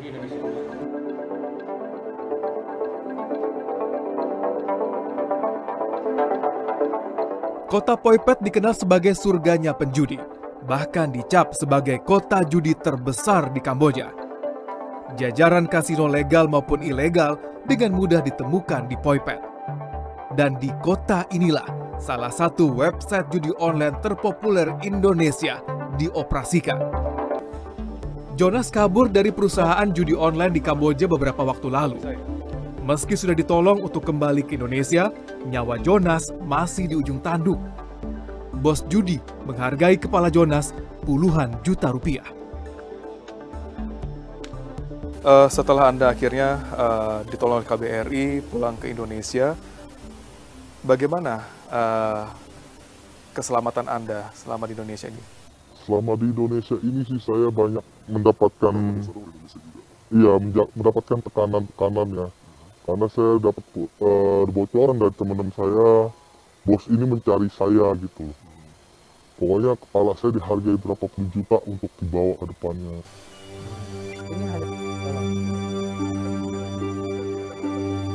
Jonas bekerja sebagai operator perusahaan website judi online di Phoi Phet. Ia kabur karena mendapat banyak tekanan dan intimidasi. Ia mengaku beruntung bisa kembali ke Indonesia, namun masih banyak rekannya yang terkurung di Phoi Phet. Mereka bekerja sebagai customer service judi online, bahkan scammer. Anda di sini dikatakan positionnya self-immolate. Yes, itu customer service. Oke, customer service. Sebenarnya Anda bisa ceritakan semasif apa atau sebesar apa sebenarnya industri judi online scammer di Kamboja ini? Itu sangat luas ya, karena di Kamboja itu dari ujung ke ujung bisa sampai judi online semua itu. Ya seperti Las Vegas Kamboja itu, kita jalan ujung ke ujung bisa kasino semua mas. Gitu. Dan semuanya legal? Dan di sana legal semua. Dan kerjaan Anda sebagai customer service judi online adalah pekerjaan yang legal di sana? Di sana legal sekali mas. Ketika saya membuat laporan di KBRI, meminta bantuan KBRI kan disuruh mengisikan untuk formulir pengaduan. Di dalam formulir pengaduan itu terdapat pilihan pekerjaan. Ditanyakan pekerjaan Anda di sini sebagai apa? Dia ada pilihannya, judi online, scammer, atau restoran. Ada? Ada. Opsi itu ada? Opsi. Bekerja di perusahaan judi online di Kamboja, nyawa jadi taruhannya. Jonas menceritakan bagaimana kejamnya perlakuan perusahaan judi online kepada pegawai, mulai dari jam kerja yang lebih dari 12 jam hingga penyiksaan fisik. Bahkan Jonas mengaku kerap mendengar kabar WNI tewas di Phoi Phet dan menduga perusahaan judi online berada di baliknya. Kerja di sana juga nggak ada liburnya, Mas. Jadi kita sakit pun harus kerja. Selama kita sakit kita masih bisa jalan, itu harus kerja. Seperti kalau kita bekerja terlalu lambat atau apa, itu biasa mereka suka memukul kepala, suruh cepat atau apa.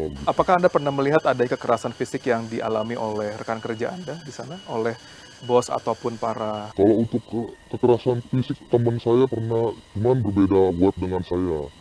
Jadi temennya itu dipukulin dan dia videoin.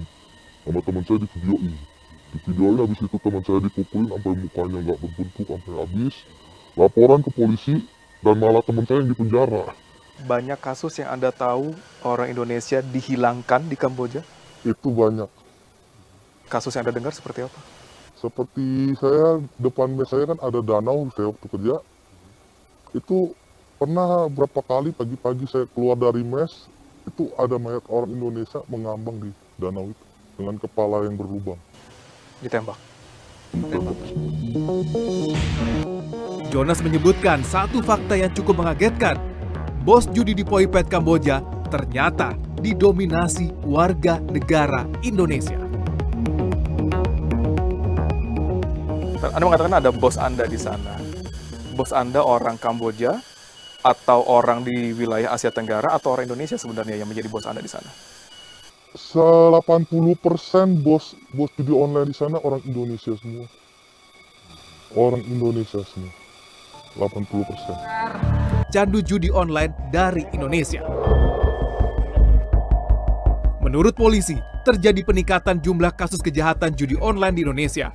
Jumlahnya pun bertambah dari 2022 ke 2023 sebesar 1.500 kasus. Tapi bagi Jonas, sangat sulit bagi penegak hukum untuk membasmi judi online di Indonesia. Tapi mungkin bisa diberantas. Nggak bakal bisa kayaknya sih Bang ya, karena kalau mau ngeberantas itu minimal harus menangkap bos-bos terbesar terlebih dahulu. Itu karena ketika ditangkap itu nggak mungkin bos gedenya itu tertangkap, pasti tangan kanannya saja. Websitenya udah nggak ada, terus akun saldo Ingrid juga nol. Dari situlah Ingrid bilang,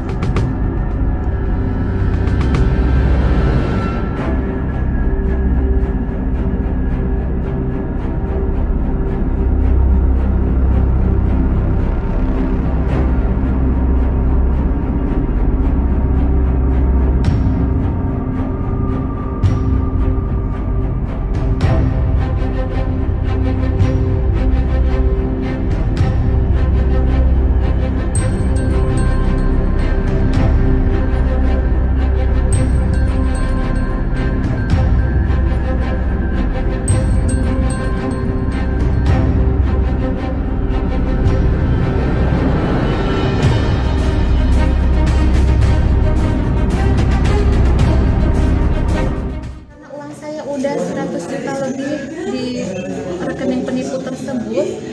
Saya berpikir, ya Tuhan, saya sampai bilang, ini Kak, tolong Kak, ini uang dari bos saya, ini saya berhutang Kak, 89 juta, ini bukan uang kecil. Saya sampai menggadaikan sertifikat, saya sampaikan ke bos, tenang aja Pak, sama orang tua, sama semua keluarga teman-teman saya.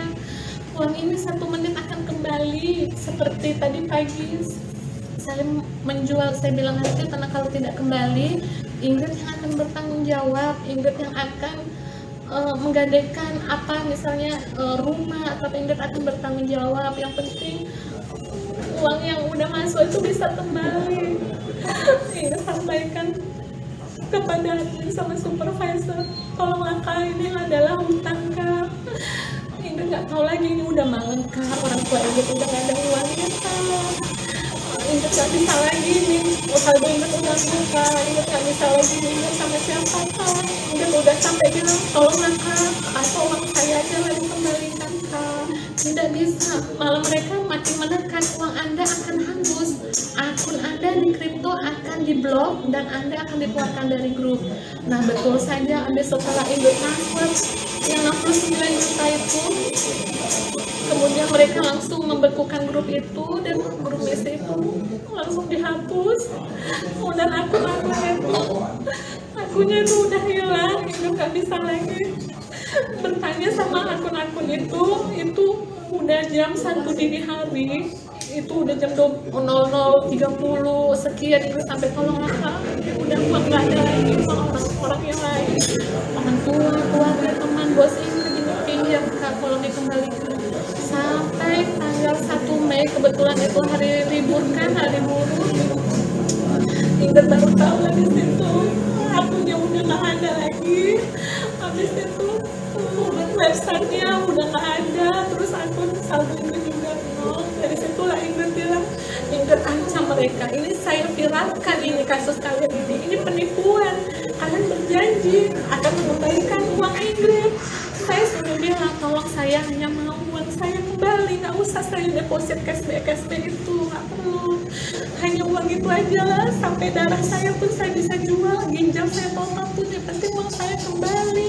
Ini udah sampaikan ke mereka seperti itu, malah supervisor itu sampaikan, kalau Anda mengancam saya, ini perusahaan ini punya klien hukum, Anda akan kami ajukan penuntutan pencemaran nama baik.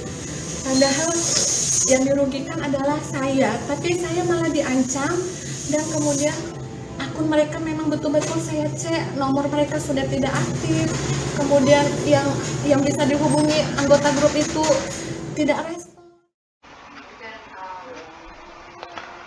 Guys, gue mau kasih peringatan dulu ya. Jadi cuplikan video yang akan kalian saksikan berikut ini is really disturbing. Banyak sekali rekaman video adegan pemukulan, penyetruman, dan kekerasan fisik lainnya yang diterima para pekerja scamming yang terjebak di compound atau bangunan mirip apartemen bertingkat di Kamboja sana ya guys. Itu akses menuju bangunan tersebut itu sangat tertutup dengan penjaga bersenjata lengkap. Ya, gambarannya seperti itu guys.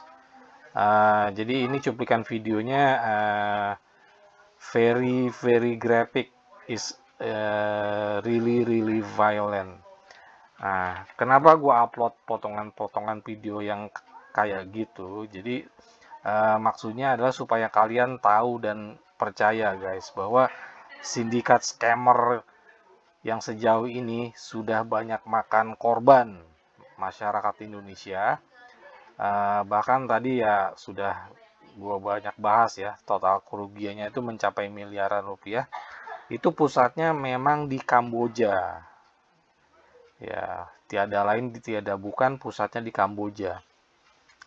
Bahkan di sini disebutkan bahwa target market sasaran penipuannya itu tidak hanya negara-negara Asia Tenggara saja guys, termasuk Indonesia ini, bahkan sudah menjangkau ke seluruh dunia. Jadi tidak hanya Asia aja, tapi juga negara-negara di benua Amerika dan benua Eropa. Nah, bos-bos besar sindikat penipuan ini 100% adalah WN China atau warga negara China yang buron dari negara mereka karena kasus pencucian uang. Nah, mereka dalam pelariannya ke luar negeri itu menemukan sebuah surga persembunyian, yaitu negara Kamboja. Nah, di sana mereka menjalin hubungan baik dengan para petinggi di negara tersebut, dan beberapa di antara mereka itu beralih ke warga negaraan.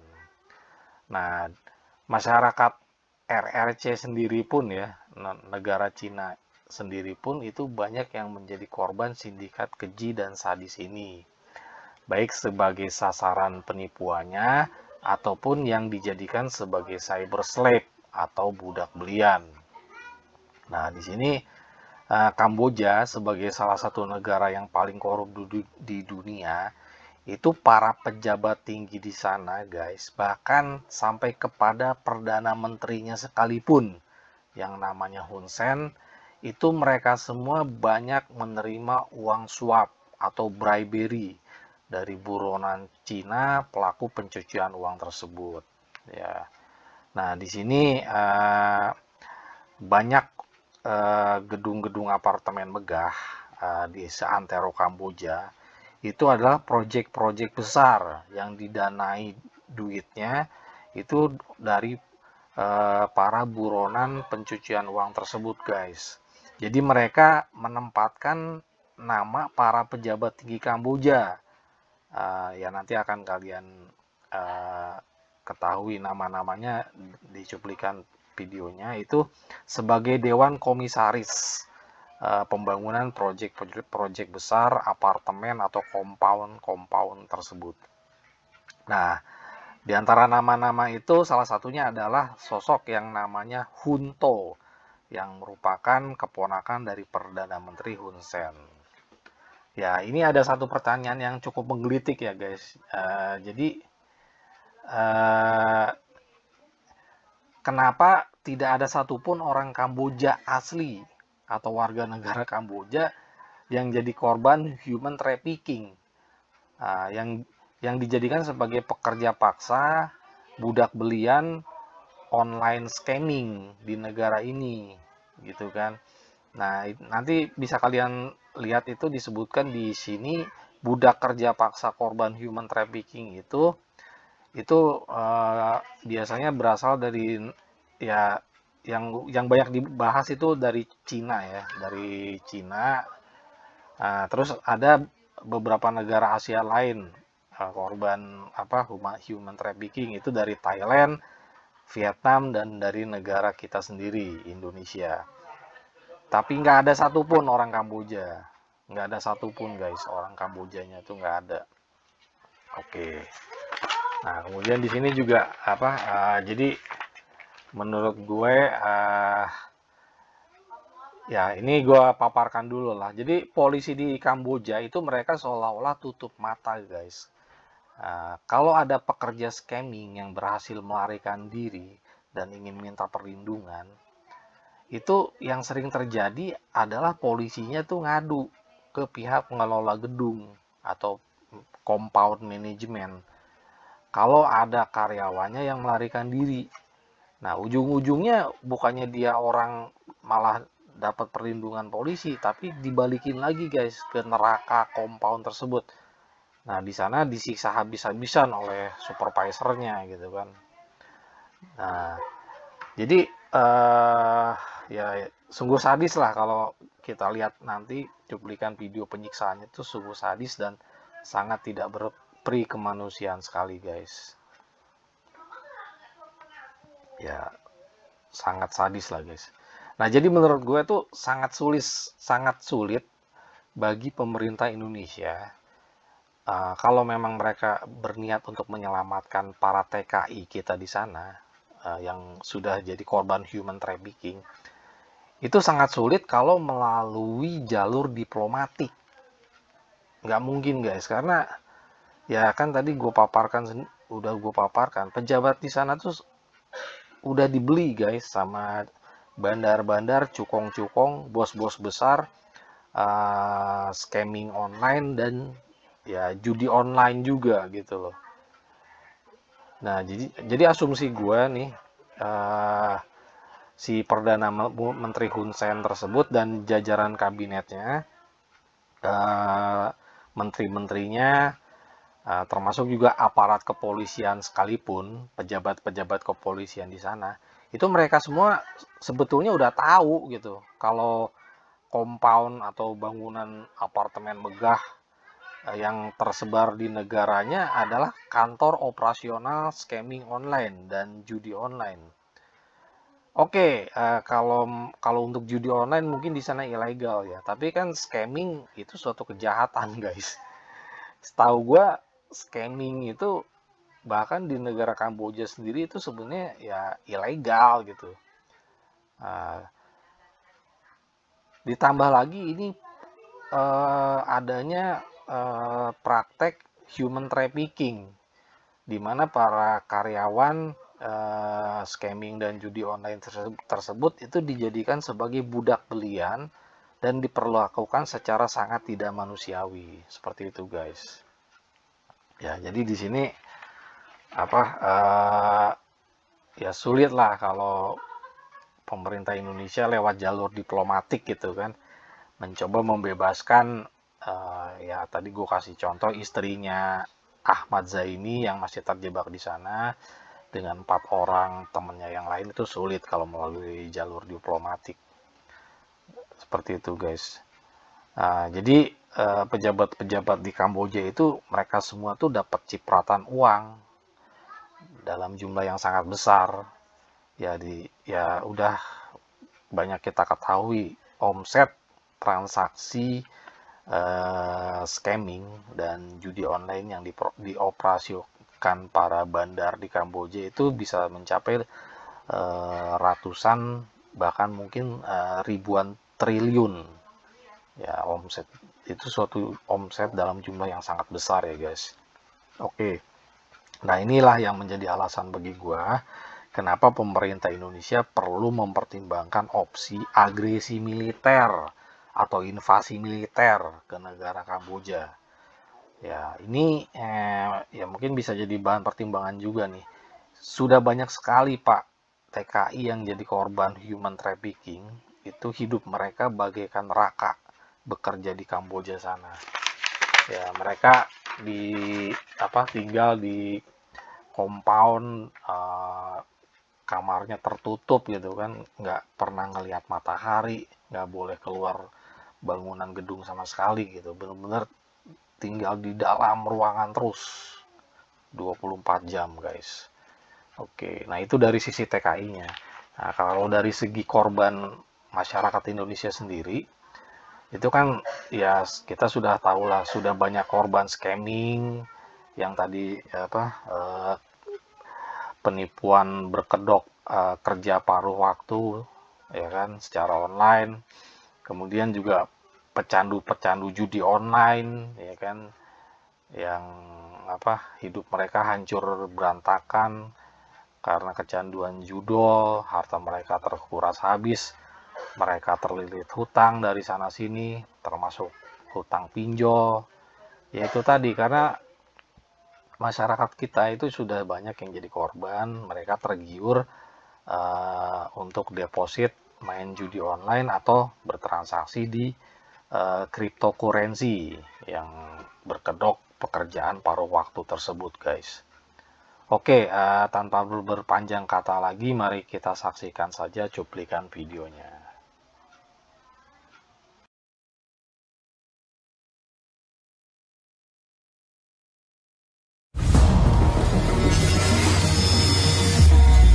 They target people around the world. I lost over $300,000. Chinese cyber scam operations stealing tens of billions of dollars. These are sophisticated criminal enterprises. Committing not just fraud, but atrocities. Many of their workers, victims too.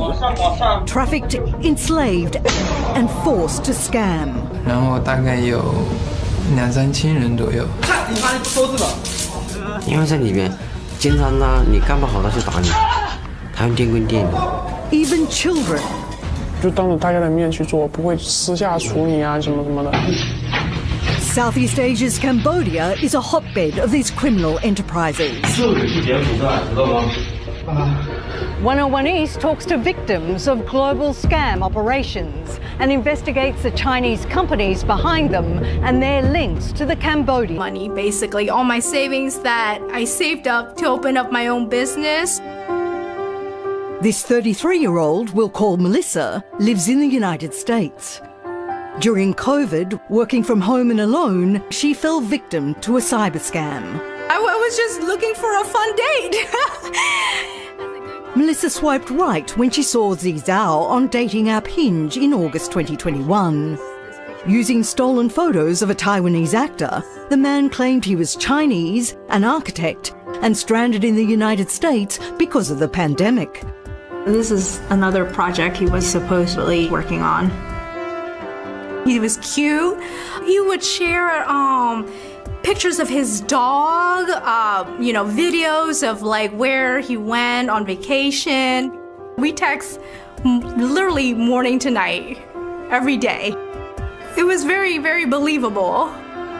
So too was the online investment company he encouraged her to open an account with. I'm a very careful person. I did my research, or at least I thought I did my research. Over the next couple of months, Melissa transferred $300,000 to the account via a cryptocurrency wallet. At first, she was able to withdraw the money, but soon became victim to what's known in China as pig butchering. I'm the pig. Melissa then discovered the scammers were not in the United States, but in Southeast Asia. It was just a horrible feeling. I don't know if I will ever, find justice, because he's in Cambodia. Criminals. Across Cambodia, compounds like these, surrounded by barbed wire fences, house cyber scam operations run by Chinese nationals. There are thousands of people in Cambodia being forced to work in scamming compounds. Jake Sims heads up International Justice Mission in Cambodia. The American Human Rights Organization has been involved in rescuing nationals from across Asia entrapped in compounds. They're consistently reporting that there are guards, armed guards, preventing them from leaving the building, so we know that there's confinement going on. There's reports of people being beaten. They're told if they call the police that they're going to get beaten. They're threatened to be sold at what appear to be marketplaces where humans are sold for thousands of dollars to conduct these scamming operations. Citizens desperate to be freed from scam companies. How many do you receive a day? Around 10 persons, the new one. Every day? Yes. One victim sends photos of his injuries and writes,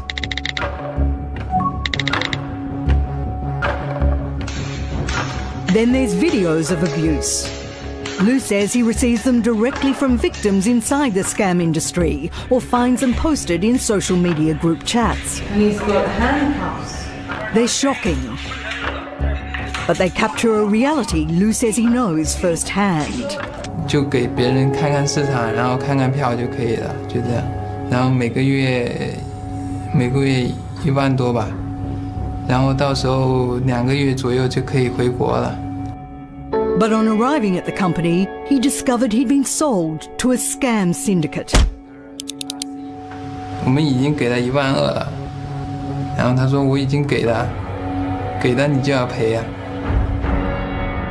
Other survivors. 其实我们也看这个情况不对啊，怎么会有带了枪的人呢？就希望他不要发生在我身上，他跟着他走就完了，就这样。 16-year-old Lin was working in a hot pot restaurant when a man she knew offered her a much higher paid typing job in Guangxi province on the border with Vietnam. But after accepting it, she and her friend found themselves being driven out of the country. 其实我在车上哭过的，但是不敢让他们看见。 And things got more terrifying as they were led on foot across a mountain range. 然后后面就是我们说话，他会把枪拿出来，就说你们都不准说话，一会儿我被抓进去了，我就弄死你们。然后我们当时很害怕。 23-year-old chef Chen answered an ad to promote online games. 他那时候跟我说的很相信的，说的很清楚的。 24-year-old aspiring golf coach Hong signed up to be a quality controller in a food factory. 那时候我没有第一次没有出过国。 Both men had their flourish. In the past few years, Sihanoukville has become ground zero for human trafficking and slavery. In many of the buildings in the city, people are held against their will and forced to scam across the world. A fluent Mandarin speaker, Jason Tower, is a security expert who's been tracking Chinese scam syndicates operating across Southeast Asia. The first thing they do on arrival in Cambodia is they will work to build close relationships with extremely senior leaders. If you start to look at, who are the names on the titles of some of the businesses that hold the buildings in which these activities take place, you'll find that there are people who are closely connected to the highest levels of leadership in Cambodia. Henry says he was entrapped here. 这个园区规模还是很大的，然后大概有2-3千人左右，里面他都不给出去的，而且1楼都不给去，他只能够在楼上，里面也很危险也。On his second day in captivity, Lu emailed the Chinese embassy. He was advised to call the Sihanoukville police. 那个警察就问我要各种资料啊，就是哪一个宿舍的，然后照片啊，然后护照啊什么之类的，就是问我要这些资料。我还以为他马上要过来救了，等了1天呢。While he waited, Lu sent Facebook messages to the Sihanoukville governor. But the police never came. 结果等来的是物业，他们已经知道我在报警了，那个时候被发现了。5 days. Lu says the managers then sold him to another scamming company. 然后他就说，因为你报警，然后警察那边我们需要打点，至少要花$4000左右，然后打点警察局那边，然后这个钱你要你自己付，算在你的赔付里面。然后他就最后以$16,700的价格，然后把我卖到第2家公司去了。惨的那种，浑身都是伤。Lu contends it was this man who was reportedly found hanging just hours later. 然后确定是那个人，就是感觉特别的害怕，也是很担心，然后被他们会这样的折磨我自己也很害怕在里面。At K99, he was spared physical harm, but within a day of arriving, he was sold again. This time for $18,000 to Yingjin Casino. 也很害怕，心里也很害怕。那个时候确实是有点那种想跳楼然后逃出去的那种冲动。Finally, after 9 days in 3 compounds, Lu got a response from Sihanoukville's governor with a contact for his assistant. Within 24 hours, police were on their way. But many others suffer for much longer. These messages were sent to Lu by a victim held in Sihanoukville in February 2022. He also shared this extortion video his captors forced him to send to his family. 几点找钱？没有，马上就几点多说，不然把你手剁掉。钱关公之前。Half an hour after getting $3,000, his captors raised the threats and demands. He sent these photos of the building and the street below to help rescuers locate him. But another day passed.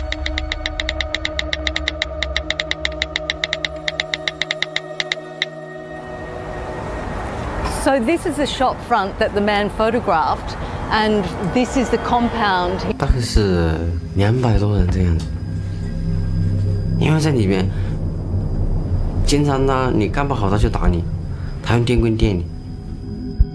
In the early hours of June 29th, 2021, Ming evaded security guards and jumped from the first floor. 我不怕，因为我觉得我要离开这个地方呢，我心里特别舒服。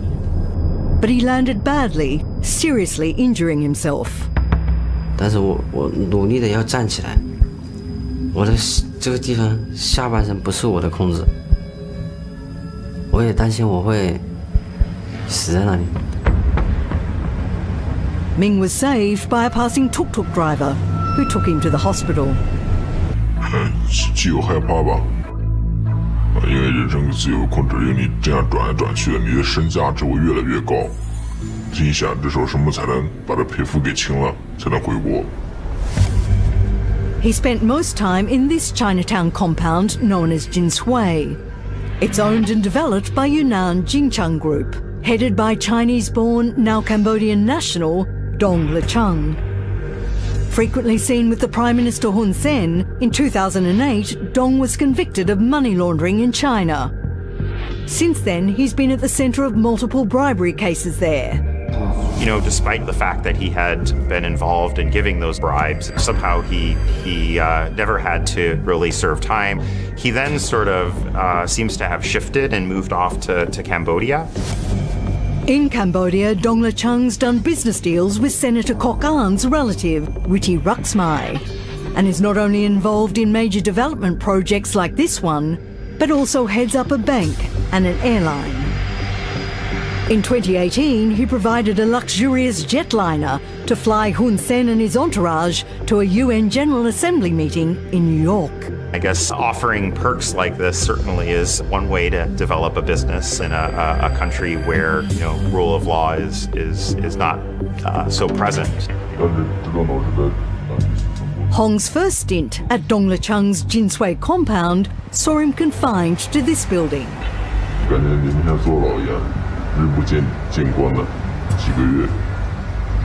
Those who tried to escape. 抓回来关小黑屋，就家里面打钱，家里面打钱你就走了，不打钱直接视频了，害怕你家里面不打钱吗？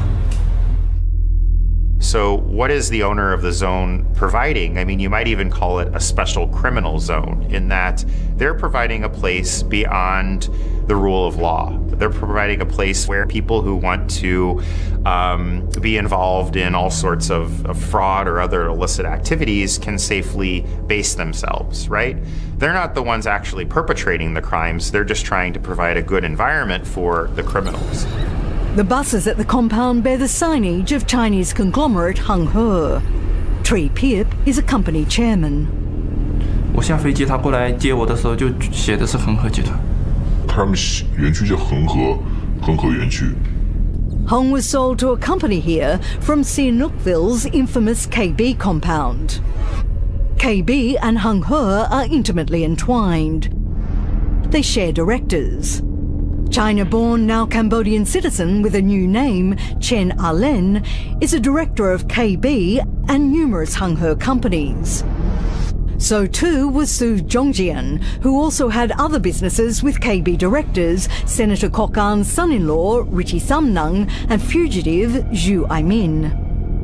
But perhaps of greater significance is another director of several Hung He companies, including a bank, Prime Minister Hun Sen's nephew, Hun To.